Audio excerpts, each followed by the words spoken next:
តម្លៃមាសបានធ្លាក់ចុះជាង 3% បន្ទាប់ពីសមាជិកក្រុមប្រឹក្សាភិបាលធនាគារកណ្ដាលសហរដ្ឋអាមេរិកលោក Christopher Waller បានថ្លែងសន្ទរកថាដែលមានទស្សនៈរឹងមាំសម្រាប់ប្រាក់ដុល្លារជាងការរំពឹងទុករបស់ទីផ្សារ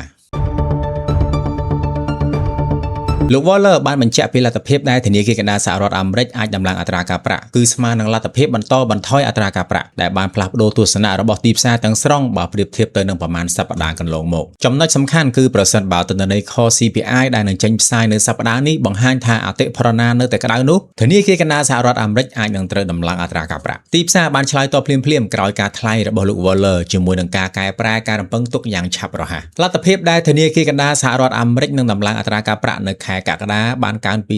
35% ទៅ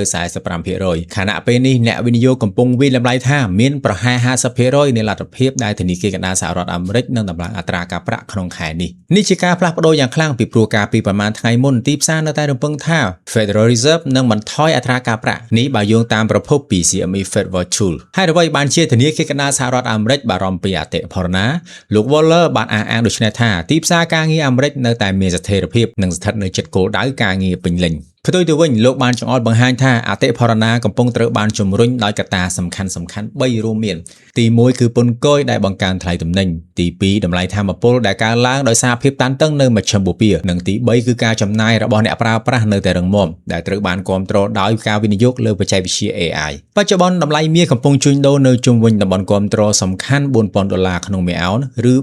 $482ក្នុងមួយជីដែលជាកំណត់ត្រាទាបបំផុតចាប់តាំងពីឆ្នាំ2025មកប្រសិនបើតំបន់គាំទ្រនេះត្រូវបានបំបែកចុះអាចនាំឲ្យមានសម្ពាធលក់បន្ថែមខណៈការរក្សាជំហរបាននៅតំបន់រឹងមាំនោះអាចនឹងជួយឲ្យមាសមានឱកាសស្ទុះងើបឡើងទៅលើវិញ